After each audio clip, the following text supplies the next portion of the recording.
All right, welcome, ladies and gentlemen.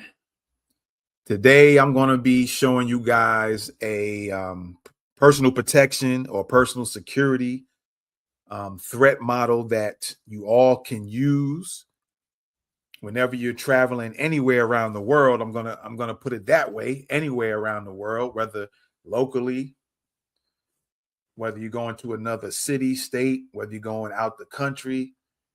This threat model should definitely help you. All right. So let's begin and just break this thing down real quick. So as you see on the screen, it's called threat. The letters are T.H.R.E.A.T,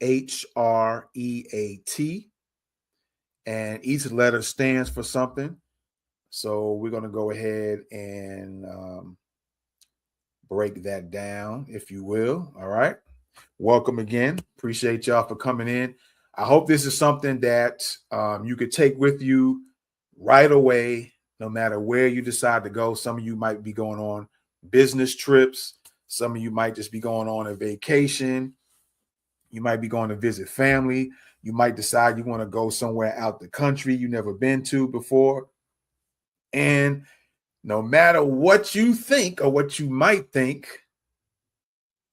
you want to go somewhere to have fun, unless you know you're going somewhere on business.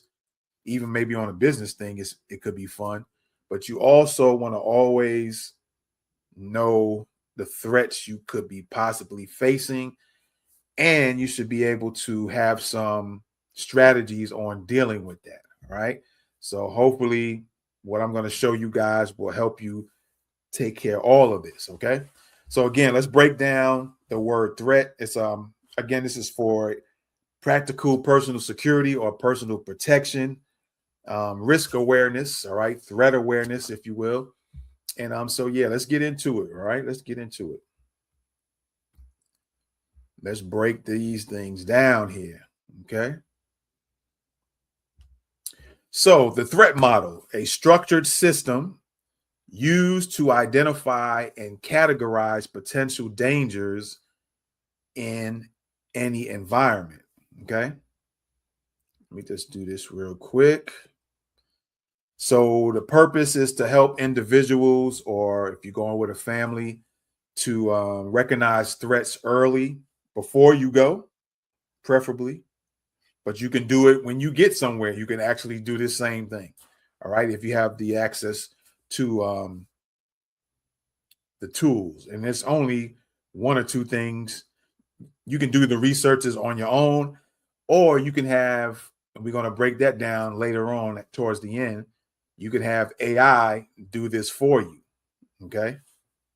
So it's to help individuals recognize threats early, think ahead, and move with awareness instead of reacting when it's too late. All right. So let's break down the letters in the word threat. So the first T in threat stands for technical. All right. We'll kind of break those down a little bit further as we go. You got technical for T. The H stands for health. The R stands for raids and robbery. Now, it's just not those two words. It's basically your criminal type crimes. Okay. So we just broke it down because the R has to fit that letter in the word threat. So we look at raids and robbery, but it could be thefts, assaults, that all can fit under that raids and robbery for the letter R. All right. And then we have E, environmental. And you see the different images that go with each letter to give you kind of a general idea. Then you have A in the word threat, stands for agency. All right. And then we have the T, last T in the word threat. There's two T's. The first T is technical or technological, and the last T is terrorism. All right. You might go somewhere where some terrorism may have been or could possibly be brewing. All right. So that's what the letters stand for. And of course, you have the various images related to each word: technical, health, raids and robbery, environmental, agency, and terrorism. All right. So let's take a look at some general things about what technical threats could be. So a diagnostic definition of technical threats. All right. Threats involving your devices, your cell phones, right? The cell phones, where are we at there? There we go. The cell phones, your devices, communications, personal data, because you had laptops too, right? It's not just a cell phone, laptop, tablet, personal data being monitored, tracked, or exploited without your knowledge. You can go into a country. If I'm not mistaken, I heard, and this came from a retired CIA officer, either from him or somebody in that field, that in some countries, as soon as you get in the country, I think even Israel can do that as well, or has done that. That you go in the country and automatically they can scan your phone. Probably as soon as you hit the airport, your phone and your items can be scanned. So those are what can be called technical threats. Okay. So some examples: hardware collection, audio collection devices, video collection devices. So again, some countries have cameras everywhere. You can go to hotels, or you might go to an Airbnb in Dubai, and there might be some video or audio collection devices. All right. Digital exploitation, your cell phone. I just mentioned that exploitation, your tablet exploitation, laptop exploitation. And these are not just limited to what I'm reading. There's other things involved, but this gives you a general idea to where you can expand that thought of that technical threat. Physical movements, tracking devices. All right. You could have a tracking device put on you, or you might, let's say a lot of times when people have rental cars, they have GPS tracking on the rental cars. Who knows? They might go an extra mile with tracking you. All right. Your physical movements. All right. It sounds kind of harsh and rough at times, but that is just what goes down. Okay. Or could go down. It doesn't have to be every time you go somewhere. All right. Different cities in the United States, in the country I'm in, they have cameras all over the place in certain parts of town, So data harvesting, devices used to collect information illegally. People might have ways to harvest your data. So I'm already kind of giving some, or at least one tip. You might not want to bring your phone. You might want to wait till you get to a specific location and purchase a local phone from the local area, something that you can buy for cheap and then toss later on. All right. So that's technical threats. All right. So now we have health threats. Okay. And this is not like the only list. It can be more than this. Here's just some examples. So health threats affecting the body through the air, your food, the water, or contact with another person or maybe an animal, spreading rapidly depending on the environment. So although where it does mention insects, but this also could involve animals you come in contact, could be under the threats, the health threats. All right. So examples: pathogens. You have viruses, bacteria. You got human to human transmission, right? You got toxins, chemicals, harmful substances, environmental mediums. You have airborne diseases, stuff that people just do something in the air, cough or whatever, and it's airborne, right? Waterborne threats, food contamination, okay? You could go to countries where some of their food ain't on the up and up, and it could cause you some health problems.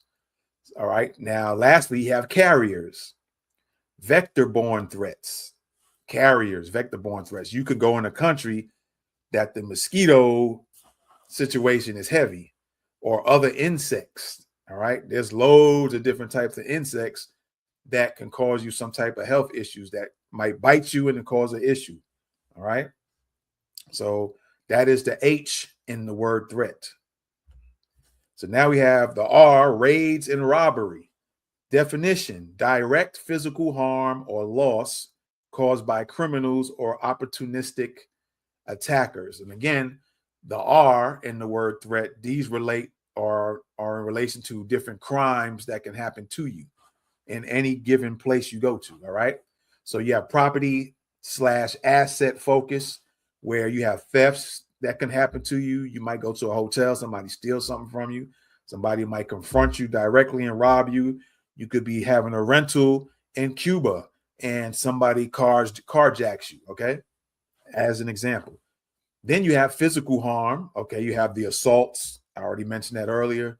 Any type of criminal attacks by an individual or a group, right? They might just come out. They don't like your kind, if you will. You could be going to Brazil and they don't like your skin color. And they end up assaulting you, all right? Or harming you or attacking you. Could be one individual, could be with a group, but that one individual wants to show off and attack you, or the group that that person is with wants to attack you, man or woman, okay? Then you have those confinement type of crimes or focus, kidnapping and hostage situations. All right. And these are just to name a few, because there's a whole host of other things that could go on under the R in threats. Okay.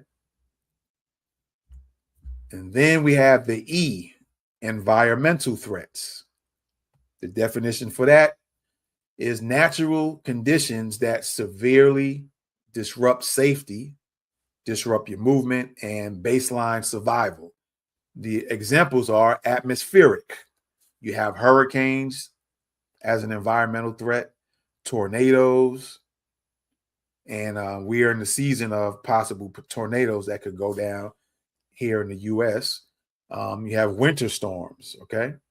Then you have hydrological environmental type threats, which is flooding, tsunamis, mudslides, typhoons, which is not listed here, but that could be part of it. That could be part of the atmospheric, right? Then you have geological, which is earthquakes and volcano eruptions. You could be in a country where they have plenty of earthquakes, i.e. Japan, all right? Also in Haiti, they have earthquakes, okay? You could be in a city in the U.S. or a country somewhere that has volcanic eruptions. You want to be aware of these potential threats, okay? See, everything that I've gone through so far, anywhere you go, whether it's locally, you could be in your own city and can be dealing with somebody that can harvest your information from your phone, right? Collect information illegally from your phone if you don't know what to do. All right. If you don't have strategies to protect yourself, you could be facing health threats locally and abroad. You can be facing any type of criminal type of acts against you in the city and where you live at, in the state next door to you. If you travel next door, you can live in Texas and be going to visit family in Florida. You can face any of these threats here. You can face technical, health, raids and robbery, environmental. All right. We still haven't finished environmental, but you can face any of these. You want to protect yourself because any of these or all of these could occur. And lastly, is the temperature extremes. Of course, we all know that extreme heat or extreme cold. Some of us have had extreme heat during the summer in your own town. You might go to a country that has super extreme heat. There's in the US, and I know Las Vegas and Nevada has a lot of dry heat. I think Arizona does too, has dry heat. Although I've been in Nevada and I actually like the dry heat. It was like 102 at times when we was out there. But all I got to do is make sure I drink a lot of fluids. But actually the dry heat was actually comfortable to me, interestingly enough. But you have cities and states that have that heat with the humidity involved when you super sweating. I don't recall sweating one time in Las Vegas, even though the temperatures were as high as like 102. This was some time ago when I've been there. But yeah, there was no sweating involved. You almost couldn't tell if you even needed to be drinking something. So you had to actually remind yourself to even be drinking some fluids. All right. So those are some of the environmental threats you could actually face. And then we have agency threats. Yes, you could be a victim of an agency threat. And what is the definition for that? The diagnostic definition is the ways authorities or institutions may affect your movement, access, or personal freedom. All right. I've heard a story about someone going to the Dominican Republic, and they were foundational Black Americans, and they were mistaken for being Haitian. And a lot of Dominican police authorities swarmed them. It was a woman and her daughter, and I think a friend of hers, which was a male. They kind of separated them and mistaken them from being from Haiti. And the lady said she was scared like she didn't know what. Right? So you could face stuff like that. So let's take a look. You have surveillance operations. All right. Intelligence agencies might be checking you out to make sure you're not in the country to spy, and sometimes they don't always get things right. I hear a lot of the intelligence agencies throughout the world are pretty thorough, but every now and then you'll get a clown or two, even with the expertise they have, and mistaking you for being a threat to the country. All right, go figure. Nothing is 100% solid.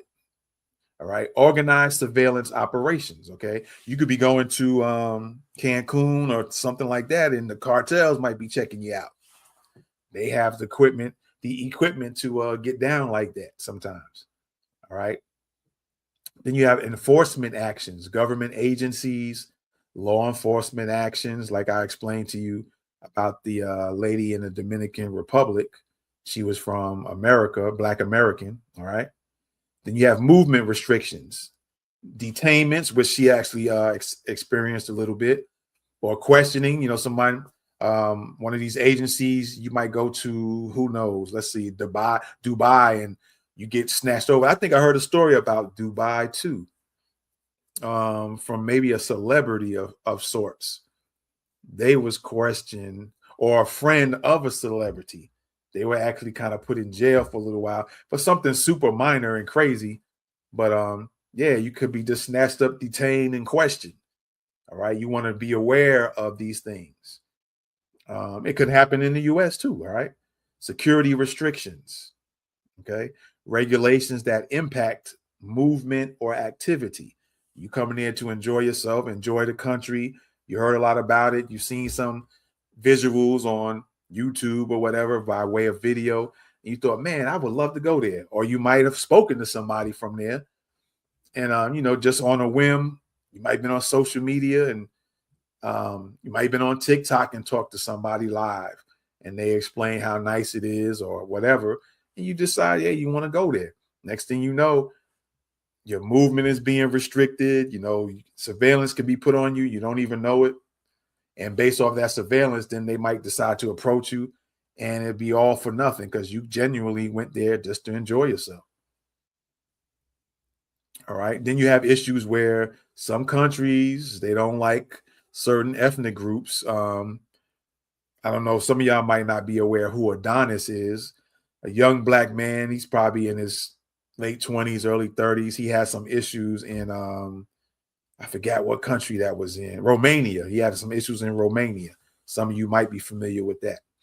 All right. So you need to be aware of these type of threats, even agency. It was with agency, what law enforcement at first. It wasn't them at first. They kind of hollered at him at the back end of it. He had an issue with a civilian of Romania, and the issue he had would run into the R part of the threat model. Okay. He had an assault situation that took place. Okay. And then it turned into an agency situation. Okay. So that's the A in the word threat in this threat model. All right. So now we have the letter T, the terrorism threats. We all familiar with the word terrorism and terrorist acts that took place over the years or throughout the years. So let's break down this definition. All right. Violence designed to create widespread fear, disrupt society, and impact large groups of people. All right. And a lot of terrorist acts, domestic terrorism in my own country, and abroad have taken place throughout the years. Okay. Even recent as these type of terrorist type shootings have taken place in the US. So we even need to be, this threat model is good to use anywhere. All right. And so the root causes, ideological violence. Then, they have different ideologies, ideologies. And then they have political violence, political differences.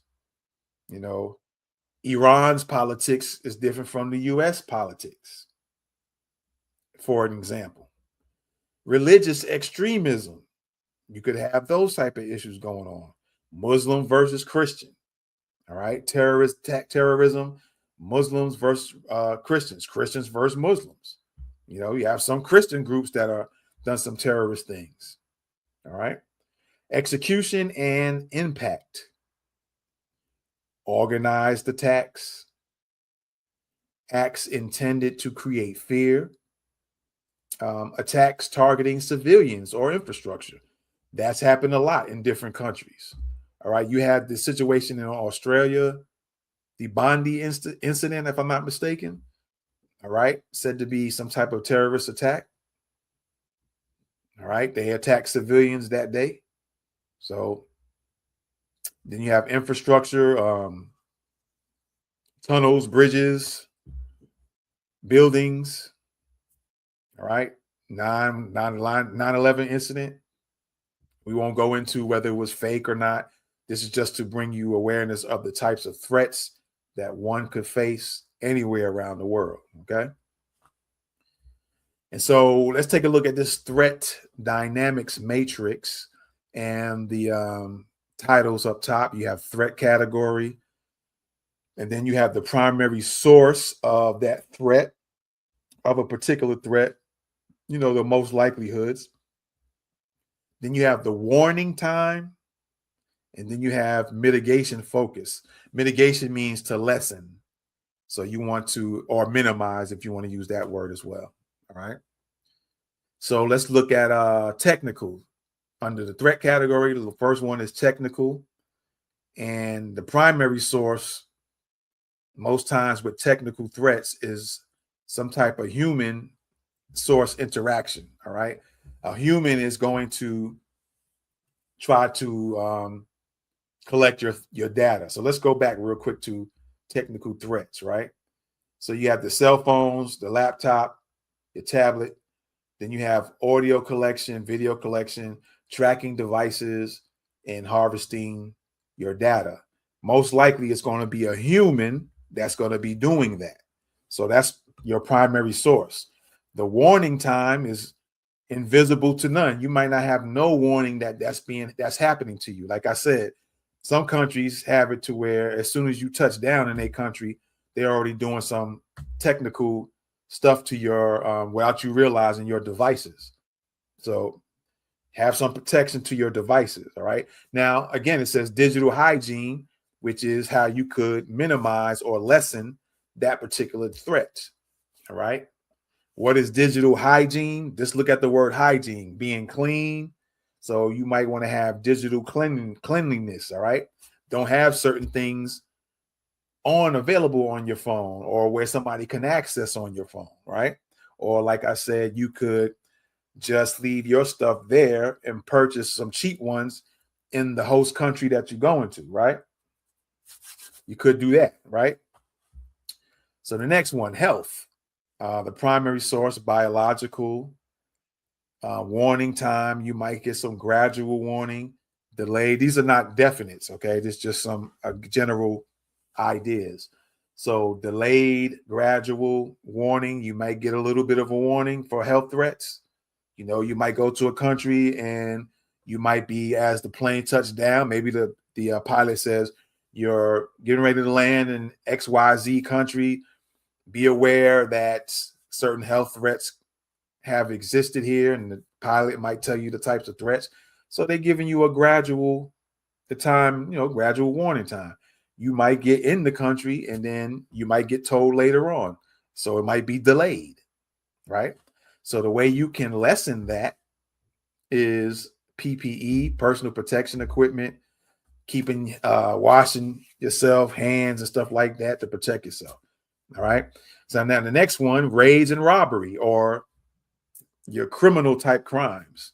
That's going to most likely be from a human is the primary source, or the likely primary source that you would have to deal with. Okay. Let me see something real quick. All right, there we go. So you might have to deal with humans when it comes to that. Now, as far as how quickly you will be warned about it, you might only have seconds or minutes to be warned about it. And for these type of threats, a lot of times your situational awareness is what's going to probably keep you protected. Mainly just being aware of your immediate surroundings, paying attention to who's around and your immediate surroundings. You're getting out off the plane. You're going to go where your luggage is to pick up luggage. Pay attention to who's around, who's lingering around, who's hanging around. Sometimes you can get some signals through body language, through people. They're about to approach you for something. We all had a kind of experience something like that. You could tell somebody's kind of eyeing you and you think, yeah, they get ready to ask me for some money or something like that. All right. So situational awareness, paying attention to what's going on in your immediate surroundings. All right. Is one thing that you can do to lessen those type of threats. All right. Now let's get into environmental. You have natural or environmental. Under the primary source is nature. All right. And again, environmental is your hurricanes, your tornadoes, your atmospheric type of threats. And we can always go back. All right. Hurricanes, tornadoes, winter storms, floods, tsunamis, mudslides, earthquakes, volcanic eruptions, extreme heat, extreme cold. Right. And you might have hours as a warning, or you might have days. Before you leave, you might get there might be something on the news, which is a source that you can research, or like I said, we'll get into the AI thing that'll help you kind of faster gather that information. But you could do this on your own as an extra step on top of using AI. But you might have hours or days. It might be days before you leave on the plane, and you hear about a tsunami in the area that you're going to be going to. And they might tell you the date and time, and it might be the time you get there. That might be the date. So the way to lessen that or minimize that particular threat, you have to have evacuation and or supplies. You might not be able to evacuate, so maybe having certain supplies on hand will help protect you from an environmental threat. All right. So now let's get to the agency, where the primary source could be or is primarily institutional. Okay. Then you have the warning time. It can vary. It could vary from seconds, minutes, days, hours. It could be delayed or gradual. So it's going to vary when it comes to agencies. Different law enforcement, different intelligence agencies might be checking you out. You might get questioned at the airport. My understanding, I heard some time ago, some years back, that in Israel, sometimes you have different intelligence agencies where the members of those intelligence agencies might approach you at the airport as you're in line, just asking you questions. Hey, where you headed to, or where you coming from, where you going to? You could get approached. All right. And it's saying here under mitigation, a way to lessen or minimize and threat from an agency threat is compliance. Also, maybe to prepare in advance, start thinking before you get to a location, what could be some things that you could get asked, even if you have nothing to do with nothing, even you just going somewhere for a good time. You could get approached at the airport when you drop down, when you head down to that country. In the airport, you could be approached by an agency. You might not know they're an agency. You might just think it's somebody off the street. You might think it's just a criminal or somebody just wanted to beg for money and they're working for an intelligence agency, right? So compliance, you might want to comply with what they're asking you. If a lot of time, I hate me personally, I hate that thing where if you got nothing to hide, you should answer. That's BS, because it still bothers people even when they don't have nothing to hide.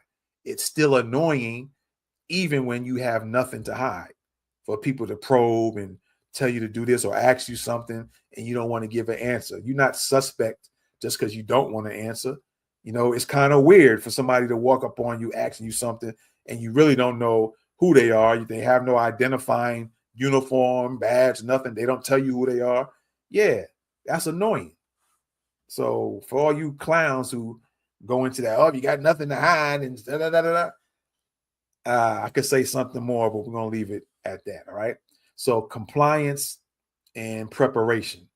Think of two or three or four questions that you could be getting approached and asked, and think how you would respond to it. All right. And lastly, you have terrorism threats, and primary sources most likely will be humans that's going to commit these terrorist threats. Warning time, you probably never get none. All right. You can walk into a building and all of a sudden a terrorist attack goes down. Right. No time, no warning time at all. Although in the mitigation section under terrorism, it says egress and cover. Yeah, you want to always, anywhere you go, it takes you seconds to do it. Always look for a place of cover. And a cover, you have cover and you have concealment. All right. Cover are places or objects that you can get behind that are likely to protect yourself from bullets, or maybe if it's a bomb blast, it could protect you in some way, a little bit. We don't know about the bombs per se, but try to find you or recognize areas or locations or things that are around you in your immediate area. Even if you get out the airport, you're going to go pick up your luggage, start recognizing where you could run to and duck down behind if something goes off, if a shooting goes off, or somebody's yelling, Allah Akbar, Allah Akbar. And then all of a sudden after that, boom, find you somewhere that you can go duck under. It could save your life. All right. Just an examples, no prejudice towards any group. I'm just saying. All right. So then you have egress, which means, if I'm not mistaken, egress refers to your exits. So the things you want to do is find cover where you can duck down to protect yourself from being harmed from any blast or bullets. That it's something that's likely to cover when it hits it. It's not going to go through it and still hit you. Or a blast, it might blast one half of the thing on that side, but you still could be protected on the other side. Possibly. That's less likely, but it's possible. And you also want to see or recognize where all the exits, at least three. Try to spot three exits anywhere you go. It only takes seconds to do it. And so those are some ways where you can lessen a terrorist attack from a human. Okay. So now let's go into tactical implementation protocol. All right. Let's break this down. All right. So step one, identify location. All right. Map out your immediate environment and plan routes. All right. You can do this ahead of time. You can get on Google. Figure out where you're going. I've done this for when I was going to an event in Georgia at I think it's what's the college in Atlanta, Georgia Tech or something like that. I pulled up, I went to Google Earth or something to that effect, I think it was, or even Google, and pulled up an actual, it shows you the actual street level, or you can see the real view of it. And I took a look around the school and figured out where the exits that I could go in and out of. And if I was with somebody, where we could meet if we get separated. So I actually done that. So you can do that too. Map out your immediate environment that you're going to be in. And you could do it on the spot. If you're somewhere right then and there, you can get on your phone and do it right then and there. So you can do it in real time where you're at the location you're at, or days or weeks beforehand, and get on Google from your phone, Google Maps from your phone, or Google Earth on your laptop, phone, tablet, way ahead of time. All right.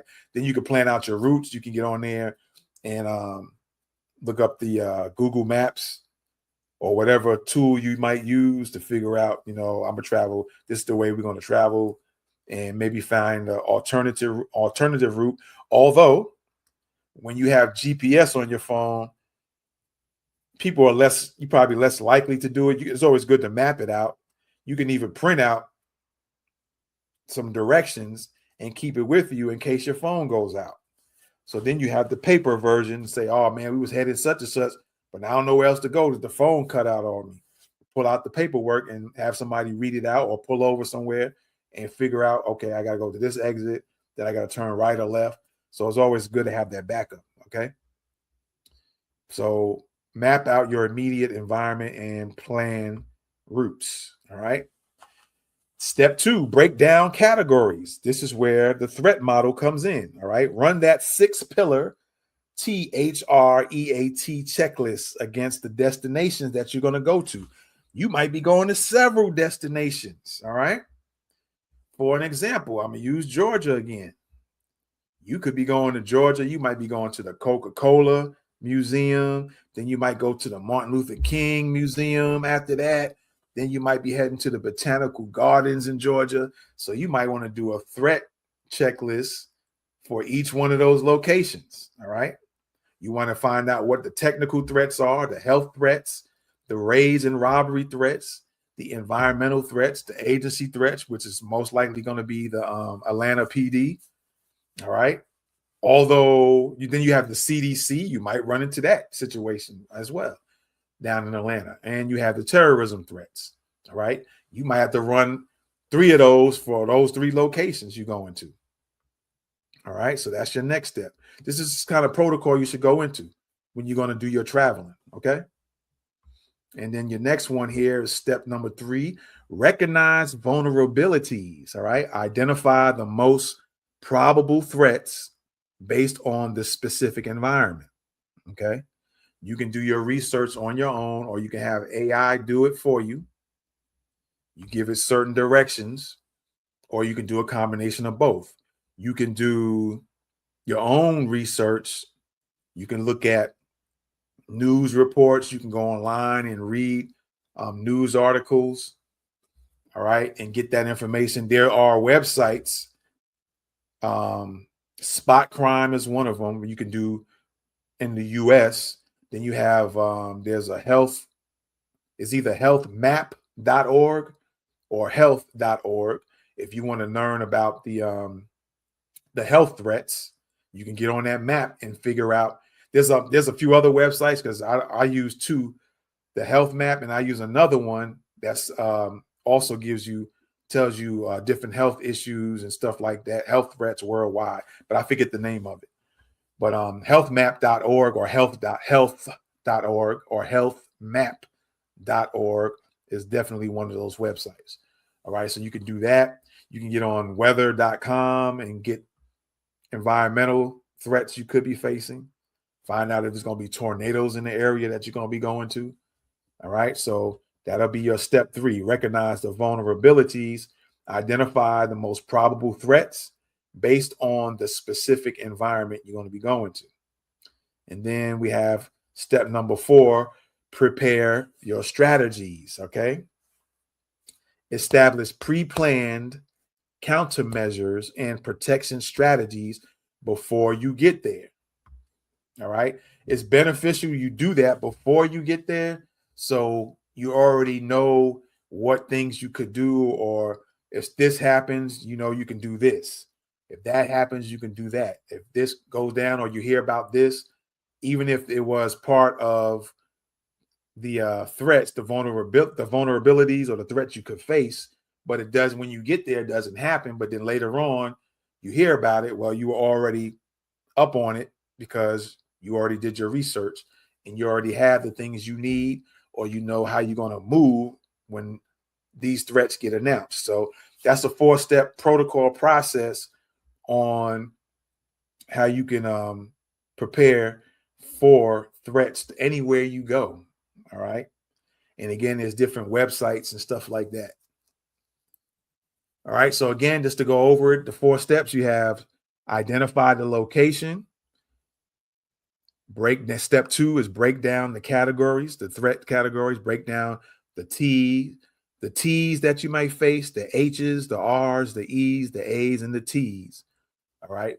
And then step 3, you want to recognize the vulnerabilities, what you could be vulnerable to regarding those threats.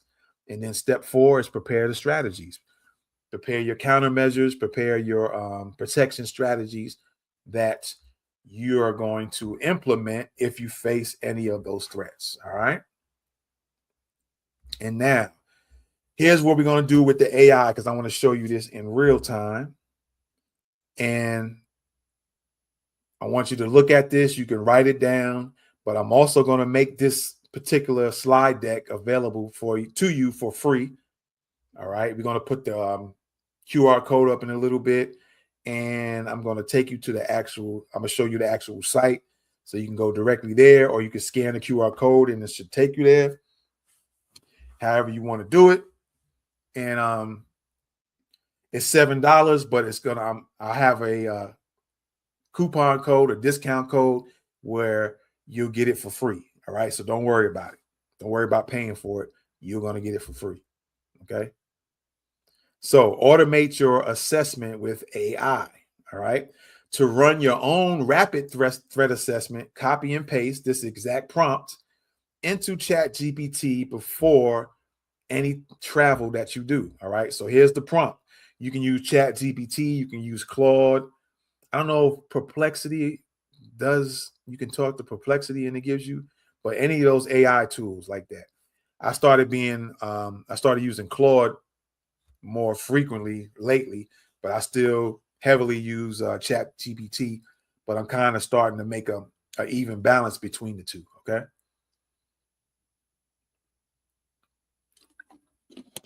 And so let's take a look at the prompt as it is. All right. So this is what you want to type in to ChatGPT or Claude or whatever you use. Type in run a threat and type it just like you see it there with the T.H.R.E.A.T, et cetera, et cetera. Run a threat model for, now this part is city, state, or country.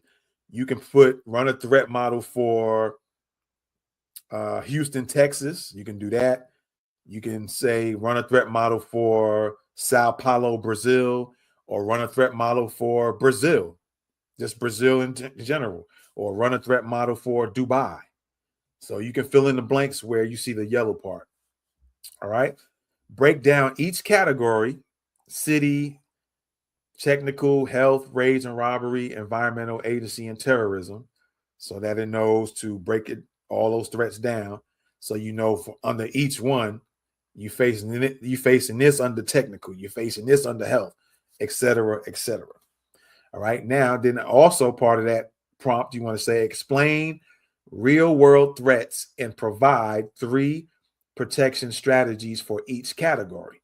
So you wanted to explain real world threats for technical. What's the real world threats you could face if I'm going to Dubai? What's the real world threats?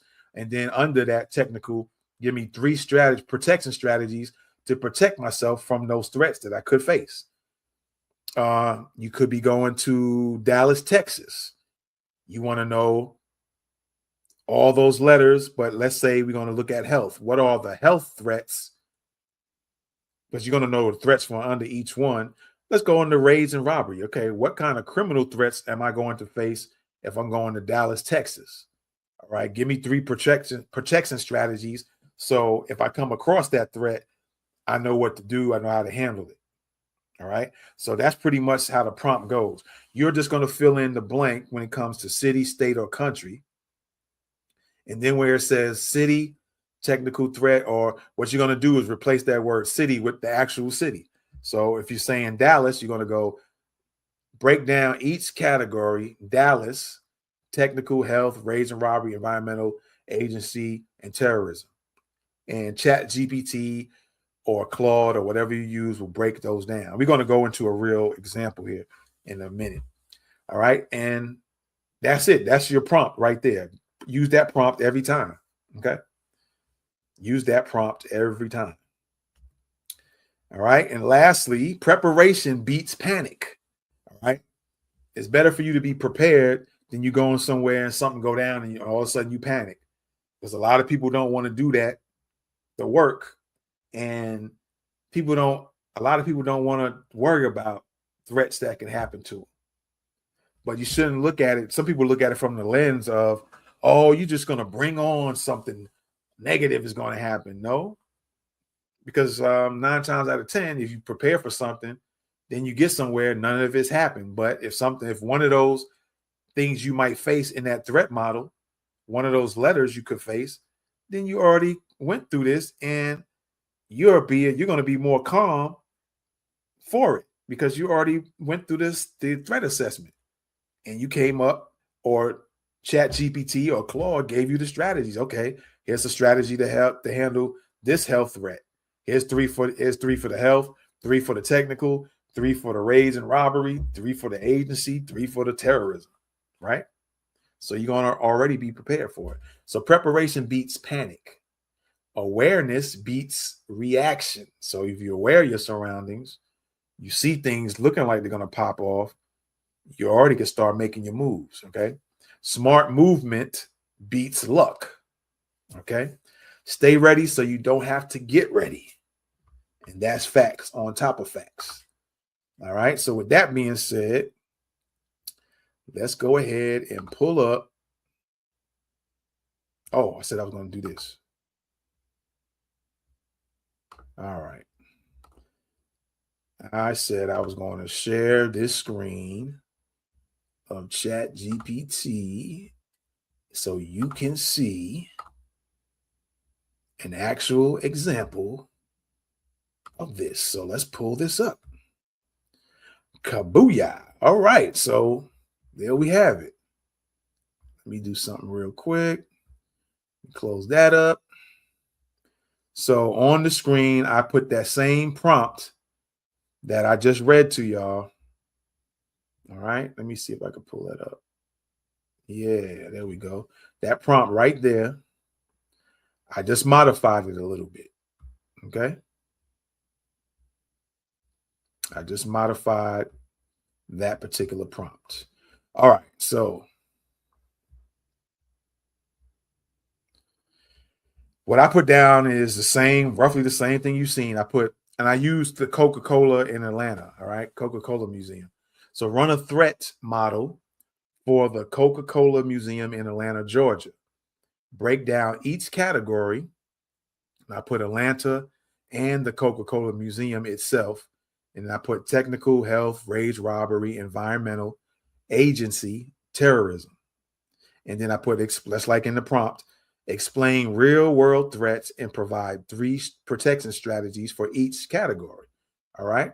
And so what we're going to do is I'm going to click on that. Hopefully it remembered the information I put in so it knows what I'm talking about. And I'm just going to click enter. We're going to see what pops off. All right. So let's do it. Let's see what happens here. It's searching the web. All right. Here's a real world street threat level model for, hopefully it's going to do what I said. All right. So let's get into it, man. Let's get into it. Let me put y'all on full screen. All right. And so, yeah, let's get into it and see what happens here. All right. So here's a real world street level threat model for the world of Coca-Cola and the surrounding Atlanta downtown Centennial Olympic Park zone. I'm going to keep this practical, not theoretical. This is how you move smart, not scared. Okay. So it gives me some visuals. All right. Visual context. So you see the terrain. So it's giving me, this is Chat GPT I'm doing this on. So it's giving me some visuals of what things look like. That's always beneficial, right? That's always a good thing to know what you're looking at So when you get there, you kind of be familiar with it. So it says threat model breakdown. Number one, technical threats, digital surveillance, theft via tech. All right. Real world risk. Okay. You can run the risk of pickpocketing and phone theft in crowded tourist areas, credit card skimming, tap scams, public Wi-Fi interceptions. That's pretty good to know. You might not want to use the public Wi-Fi. Tourist heavy zones equals easy targets. All right. Inside facilities or the facility, unsecured equipment. A ticket scanner was stolen from inside the museum. All right. And then I think they give you a link here where it shows you an article where a man caught on camera stealing from World of Coca-Cola. All right. So look how thorough ChatGPT is getting with the information to provide you. Now, here's a protection move that you can take. All right. Here's the protection moves. Run, pocket discipline, front pockets only. All right. Oh, it says run pocket discipline. All right. Front pockets only, zippered if possible. So that's how you can protect yourself from the pickpocketing. Okay. No phone hanging out while distracted. And I mentioned this one about avoiding the public Wi-Fi already. And it says avoid public Wi-Fi for anything important. Use mobile data or VPN. Okay. All right. Also, limit exposure behavior. Don't stand still scrolling near entrances or exits. That's where thieves watch patterns. All right. So I asked for 3 strategies. It gave me 3 strategies. All right. Now let's look at the health threats. All right. It says real world health threats, large crowds, dehydration, fatigue. Okay. Food sampling areas, allergies, contamination risk. Then you have heat in Atlanta, especially the summertime. All right. Emergency response delays in crowded zones. And so it's showing you that you can hydrate before and during. Don't rely on inside options. Know your exit routes immediately. Walk in, mentally map exits, and then carry a micro kit, which consists of water, basic meds, small snacks. Okay. So that's that. Now let's look at the raids, robberies, street crimes. All right. Real world risk. Downtown Atlanta has higher than average crime rates. And then they give you this right here, and you can look into things further. It says neighborhood scout and has Atlanta, Georgia crime rate statistics, most accurate 2021 crime rates. Okay. And you can always click on that and look into it further. I won't do it. I'm just showing you. So it says downtown Atlanta has higher than average crime rates. Violent incidents do happen near this exact location. All right. Example, random tourist assault outside the museum. And then there's an article about tourists randomly attacked in front of World of Coca-Cola. Okay. Theft inside and outside the attraction. All right. They could occur. Car break-ins, major Atlanta issue. Now, 3 protection strategy, 3 protection moves you can make. Stay moving with purpose. Predators look for hesitation and distraction. Park strategically. Paid garages or street parking. Don't leave anything visible because you'll run into the thefts, all right, or the car break-ins. Time your movement, all right. Daytime equals safer. Nighttime, you have to increase your awareness 10fold, all right. So then we have environmental, real world risk. You have heavy pedestrian, vehicle traffic, sudden weather, your storms and heat spikes, congestion, bottlenecks. And I told y'all guys earlier that each of those definitions and the examples that they gave wasn't just the only ones. So they're even listing some that hasn't even been listed under environmental. All right. So you had construction and uneven sidewalks. That's the environment, right? Congestion equals bottlenecks, easy for crime and panic situations. Sudden weather, heavy pedestrian and vehicle traffic, that could be environmental as well. All right. So your protection strategies are to move, or excuse me, to control your positioning. Stay on outer edges of crowds when possible. Number two, watch intersection like a hawk. Atlanta drivers don't always respect pedestrians. Okay. Number three, check weather before you move. Adjust the clothing and timing. Okay. So under agency threats, law enforcement, policy, authority issues, real world risk is given you is police response varies depending on time and location. Surveillance heavy area, cameras everywhere. All right. Part of what agencies do, pay attention to you, figure out if you're a threat, you're going to commit something, or if you did do something before, you could be on a database already. And with the cameras picking up your face, it'll recognize, oh, this person did something in Dallas, Texas. Okay. So, yeah, that could go for criminals too. Not just your average everyday civilian that has done no crime, does no harm. They could be watching anyone. All right. Miscommunication with security or staff. All right. A lot of that happens too with the security and or the civilian.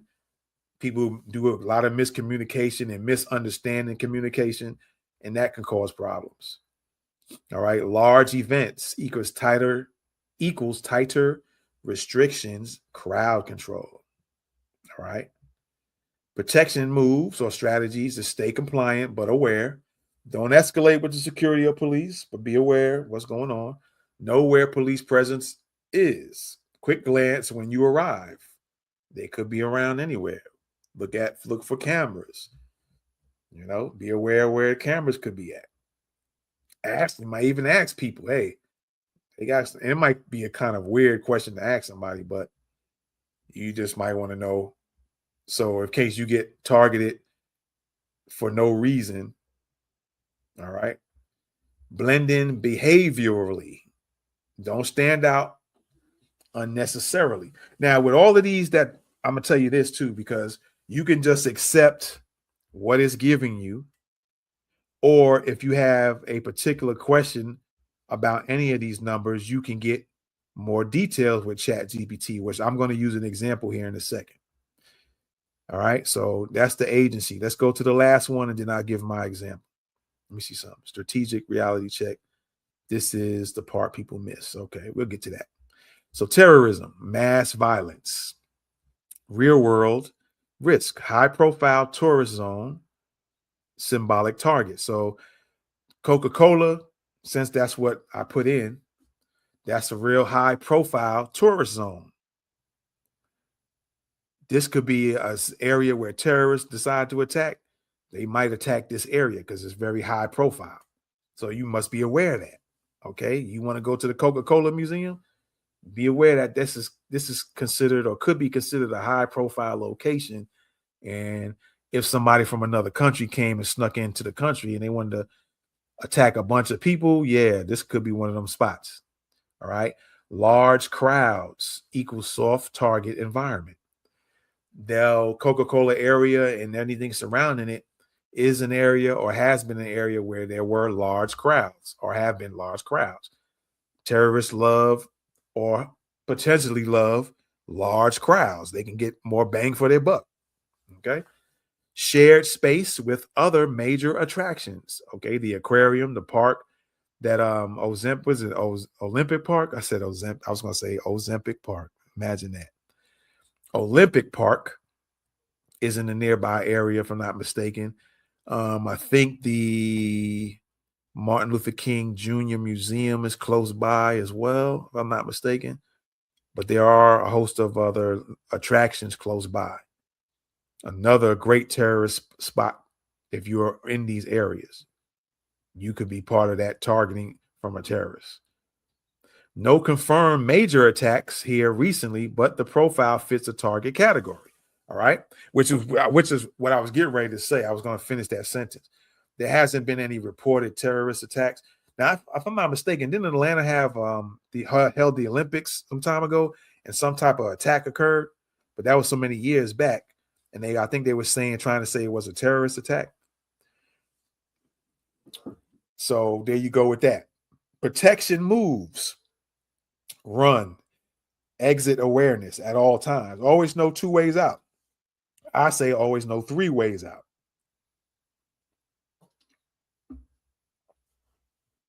But 2 is a great number to have. Never one way, never figure out one way out. At least 2 at the minimum. I say 3 or 4. Because you're not going to be able to, some people might not remember 4. So you might be able to remember at least 3. So I always try to find 3. And even if you only find 2, try to be creative with the third one. What else could you make into an exit if need be? All right. Number 2 for your protection strategy is watch behavior, not appearance. Nervous pacing, fixation, concealment, red flags. So look at their behavior. Don't look at what they're wearing, or this look like this is bum, or this dude look like he's a Muslim, but he might be clean shaven and everything else. I wouldn't worry about what he looks like, because that's not going to help you in trying to determine, this person a danger. I would look at the behaviors, what they're doing. Yeah, you might be seeing them wear the long dress looking thing. All right. They had their head wrapped, and you might like, oh, look at this dude. He might be a terrorist, but I'm still looking at their actions. What are they doing with their hands? How are they moving around? Are they nervous looking? They pacing around nervously. Their eyes are shifting. That's what you look at. All right. Number 3, have a simple action plan. Move, exit, distance. Don't freeze. All right. In a terrorist situation, you want to have some plans. Okay, I'm going to the Coca-Cola Museum. Like I mentioned earlier, you might want to do the Google Earth thing, right? You might want to do the Google Earth thing and get the real life like looking diagram of what it looks like. You might want to go on your phone or on your laptop and get a street level look where it has the arrows and you can move the map around and stuff like that. You might want to do that. Let me see something real quick here.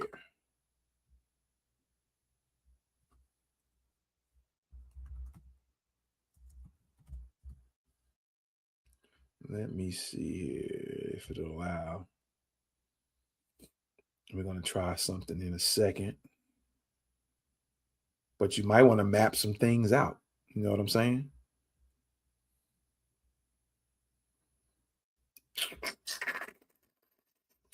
Well, this is not allowing me to do that, so we'll skip that for now. But yeah, you might want to map things out ahead of time, right?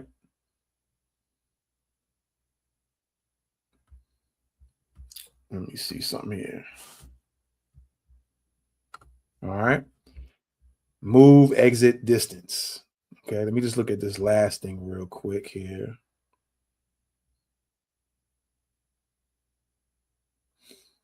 All right. Let's say out of one of these threats that it was talking about, I'm trying to see if something just hits me right away, real quick, as I'm just scrolling down. Let me see health. All right, real quick on under number 2, the health threats is giving you the risk and stuff like that, right? So I'm going to ask you a question about number 2. All right, I have a question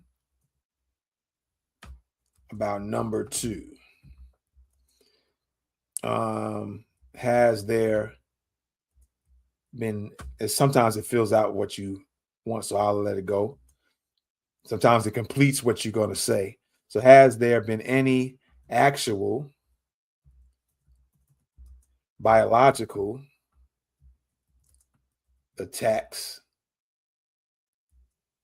near the Coca-Cola Museum in I'm gonna say the last 3 years? No, let's go 2 years. In the last 2 years. So you always, I'm gonna do two things. I'm gonna do ask it a question about that. Then I'm gonna go to another threat and ask it a question about protection strategies. All right. So again, I have a question about number 2. Has there been any actual biological attacks near the Coca-Cola Museum in the last 2 years? And let me just see what it says. All right. And it's getting this answer. Okay. And what is the answer? It says no, there have been 0 confirmed attacks like intentional release of disease, bioterrorism, etc., at or near the world of Coca-Cola in the last 2 years. Now let's break it down clean and real so you're fully informed. Okay. And it tells me what has actually happened health wise. It says natural disease activity, not attacks. So it says Georgia, Atlanta has had very high flu activity, and it says 2025, 2026. And then it gives you an article you can read, right? So I can highlight, put the cursor on that, highlight it, and then I can move down and click on it and read it. Measles cases confirmed in Metro Atlanta in 2025. All right. And again, it gives you an article. I could click on that and just read further what the article was talking about, right? Okay. And then monkeypox cases, Mpox for short, monkeypox cases circulating in Fulton County. And they have an article for that. That was July 30th of 2025. And by me reading that, I go, okay, that was just last year. The potentials of those again happening are pretty high. So what do I need to do to protect myself? And you can actually write that, answer that question.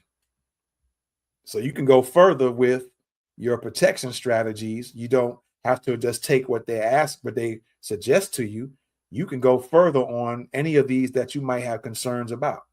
All right. So now it gives me another one. Number 2, out of the what actually happened, it says no targeted biological incidents at that location, no reports of chemical release, biological dispersal, contamination attack, food or water sabotage, nothing tied specifically to the world of Coca-Cola or the immediate Centennial Olympic Park zone. That's very good. That is also going out that way too. It says important distinction. This is where people get it twisted. You're thinking along the right lines, being aware of biological threats, but here's the key difference: biological attack, intentional, weaponized, anthrax, engineered pathogens, etc., targeted location or group. Public health threat, what Atlanta actually has: natural spread of flu, measles, monkeypox. So it's breaking some things down and making it more apparent to you. Happens in any major city with crowds, not targeted at tourists or that museum. All right. And then it kind of tells you some stuff, give you some more details, what actually matters for you, practical moves. Forget the Hollywood bioterror scenario for a second. Move smart on what's real. Crowd hygiene awareness. Don't touch your face after touching railings and screens. So he's giving you some more deep details. Distance control when possible, especially around coughing and sneezing people. Distance yourself from them. That's kind of common sense, but it's kind of reminding you. Quick exit mindset. If something feels off, whether you smell something or somebody's behavior, if it's like an off smell somewhere, smoky kind of smell and burning type of smell, someone's behavior or panic, don't analyze for too long. Move. All right. Bottom line is no biological attacks near the Coca-Cola Museum in the last 2 years. Yes, normal disease activity exists like any big city. Your risk is low for attacks, but moderate for everyday exposure. Okay, that's good key to know. And then it just asks you if you want, ChatGPT can tighten this up even more and show you what a real biological attack would look like step by step. So if you wanted that information, you can ask it to go ahead and give you that. So now I'm going to look under one of the letters in ask about some more protection strategies.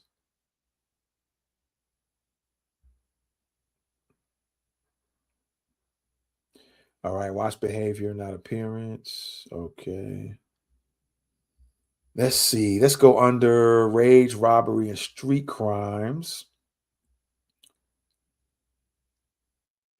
It says stay moving with purpose, park strategically. Um, I'm going to ask it about, let me see. I'm going to ask about how often on, let me see, on number 3, how often do assaults occur to the citizens in the city and tourists? And then I'm asked, and what protection strategies could I apply in those situations?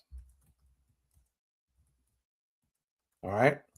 And let's see what happens. And this will be the last thing I do, and then we're going to get out of here. All right. Last thing we're going to look at. All right. So it's breaking down. It says, all right, let's zoom in on number 3, rage, robbery, assault, and keep it real world, not hype. All right. So let me zoom that in full screen and we'll get into it. All right. Atlanta, downtown tourism. Again, is giving you some images that you can familiarize yourself with. And then it says, how often do assaults actually occur? Big picture, citywide, excuse me. Atlanta sees thousands of aggravated assaults per year. Rough ballpark, 20 to 30 plus assaults per day citywide. Most are disputes between people who know each other. Also, most are domestic or targeted conflicts. So not all of that is random street violence. All right, that's good to know. Downtown tourist areas like the World of Coca-Cola Zone, here's the real breakdown. Lower than high crime neighborhoods, but still regular theft and occasional assaults. Random incidents do happen, not daily, but not rare either. So it says, think of it like this. You're not in constant danger, but you're not in a bubble either. All right. So I would say personally, before I read on, your personal awareness is key. Be aware of what's going on in your immediate surroundings. It's very key. All right. For tourists specifically, tourists get targeted more for distraction, which is phones, photos, and unfamiliarity. All right. Carrying valuables. That's what tourists get targeted more for. And their slow reaction times. Okay. Most common is pickpocketing, snatch and run thefts, grabbing your purse, grabbing your phone, grabbing something of value that they find valuable to them. They'll snatch and run with it. So you got to use some strategies to protect against that. And the occasional aggressive confrontation. Less common, but real. It's less common, but it's real. Random assault, like the case we talked about earlier. Okay. The truth most people miss, you're probably thinking, if assaults happen that often, why don't I see it everywhere? Because it's spread out across the city. It happens in pockets, not everywhere at once, and usually fast, targeted, and over quickly. All right. So then it's going to give me some protection strategies to deal with that. Let me see. It's giving me 3, 4, 5, 6. I'm not going to read all of these. 7. All right. I'm just going to read a couple of them. So 1, pre-incident awareness, your number 1 weapon. Most assaults are preventable before they start. What to do? Keep your head up, not buried in your phone. Okay. Scan 360 every few seconds. Watch for people watching you, not just walking. Sudden changes in direction toward you. Someone closing their distance pretty fast on you. All right. If something feels off, it probably is. Move early. Okay. Control the distance like a pro. Distance equals safety. I would say that is the case in some situations, because some situations it's better that you write up on them, to be honest with you, when we're talking about hand-to-hand tactics and stuff like that. But it says what to do. Keep at least arm's length plus a buffer. It says if someone enters your space, step back, change direction, put objects between you and that person, a bench, a car, a barrier. Most attacks require closing the distance. And that is true. In order for somebody to hit you, they got to get within a certain amount of feet between you and them and need to even be able to touch you. All right. If someone has to cut you, they have to come on you to touch you with it. The only thing that is not needed to get you is somebody that they can get you from a distance, is someone with a gun. But to punch you, kick you, stab you, cut you, sometimes throwing things at you, they don't need to be up on you, and then sometimes they need to be close enough to hit you. So you can make distance work for you in any direction. Let's put it that way. Move with purpose. Number 3. This is huge. Predators look for confusion. They look for people who hesitate, and they look for people who are distracted. And it says what to do. Walk like you know where you're going. I remember a CIA officer saying that when they were trying to, I think they mentioned something about escaping or walking into a building somewhere, or they walking in an area that they're not supposed to be in, and they get questioned. Act like you really know the area, or you know you belong there. All right. So walk like you know where you're going, because then that'll make the predators think like, oh, this person might live here. I might not want to mess with them. They might be a little bit more familiar with the surroundings. All right. They might cause a predator to hesitate. Okay. Even if you don't, fake it until you reposition. Okay. And that's it. I'm not gonna read all of these things, man. Let me see if something escalates. Yeah. But I just wanted to show you that the main purpose for me doing this is to show you that you can get with Chat GPT or Claude or whatever tool you use, and you can have them do the threat assessment for you. And then you could ask them questions on any of the strategies they show you that you can do. Or they can also, or you got questions about any more protection strategies. They might give you 3, and although you might have asked for 3, you could probably ask them, hey, do you have 2 more protection strategies to deal with? Or you could take one of those answers that they give you, let's say under threats. Let's real quick, and then we're gonna get out of here. Okay, real quick here. Let's say, for example, under health, they give you protection strategies: hydrate, no exit routes immediately because you got the large crowds and stuff like that, emergency response. But you might have something about heat, right? And although it says carry a micro kit, and you can have water because that can deal with heat, you might ask it to give you 2 more protection strategies just dealing with the heat in Atlanta, right? And then they'll give you 2 more. Okay. So that's just an example that you can do. So you don't have to just take what it gives you, but it's just a start what they give you, and then you can add on with questioning or ask them to give you some more protection strategies, or you can ask them to make sure that's all they found for the threats that you could possibly face. You can get as deep as you want, or you can keep it the way they gave it to you. All right. So with that being said, let me put that out of there. I hope this has helped you guys. I hope you will use the tool. And before I forget, I almost forgot. I'm going to put this QR code on the screen right now. All right. You see that QR code over there, right there. So after you watch this video, you can scan that code. Okay. Let me see if I can pull this up. Oh, there's one more thing. Let me pull this up as well. So that's the QR code on the screen right now. Let me stop the screen there. Let me share.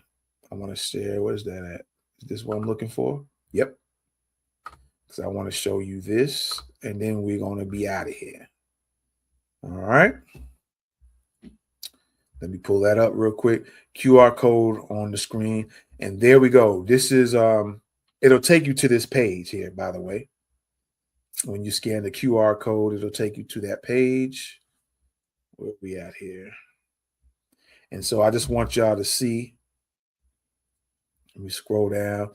It says $7, but the top line in the description of this product, it's a PDF, and everything I just showed you on the screen, breaking it down, will be on this PDF. Now, when you you want to click on I want this, it's going to ask you for your email, put the email in, and then it's going to take you to the checkout.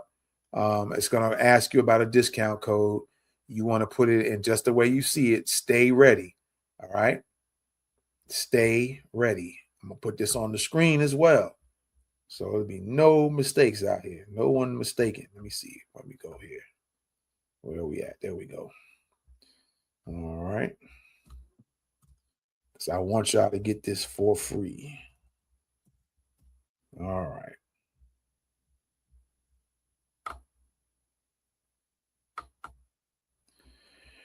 All right. So you have extra knowing now. You can scan this QR code. It's the Threat Assessment Model Guide, a practical guide to personal safety and risk awareness.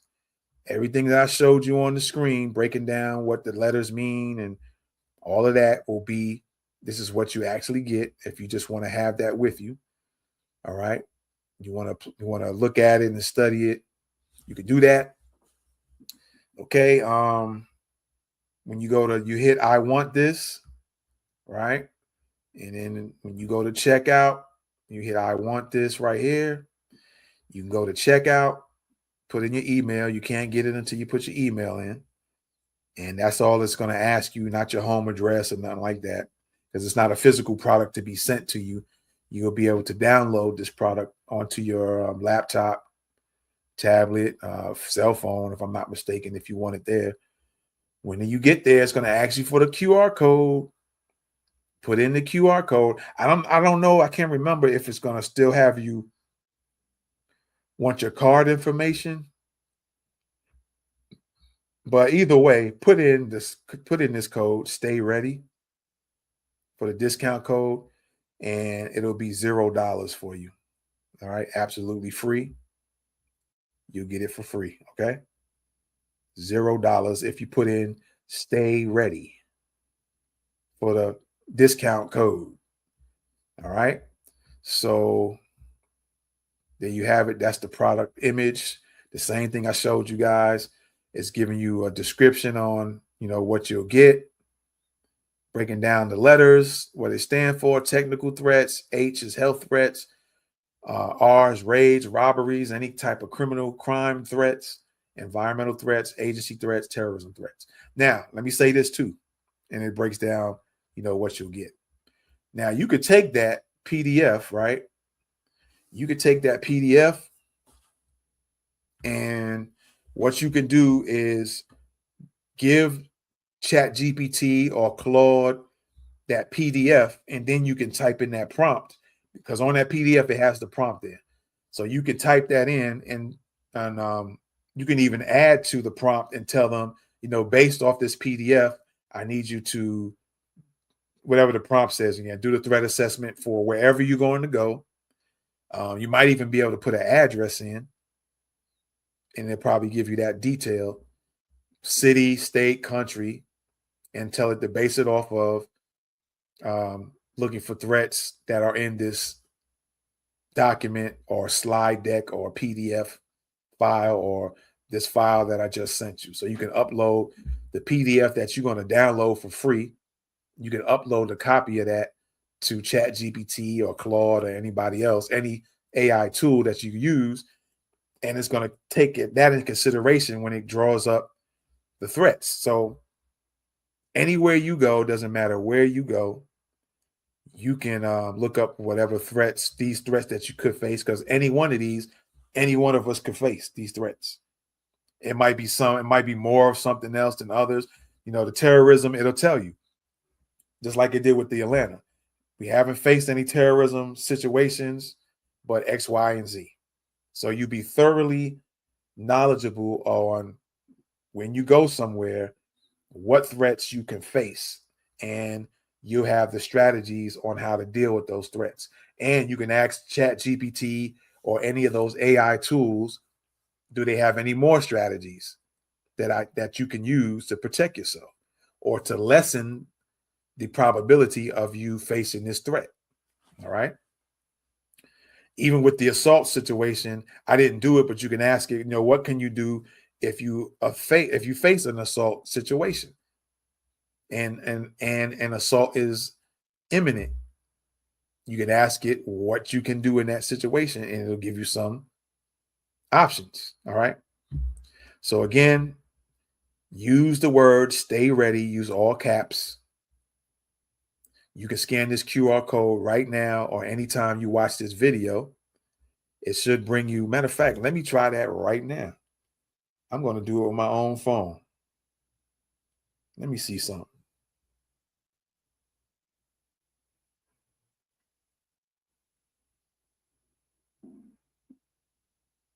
Let me see here if it's going to let me do it. I took a darn picture. That's not what I wanted.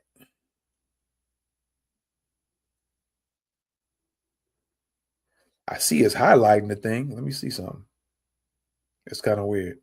But anyway, it's not allowing me to do it, but because I'm actually live or I'm recording this video, and so I don't think it's registering, I'm going to try it when I watch the recording back and see what happens.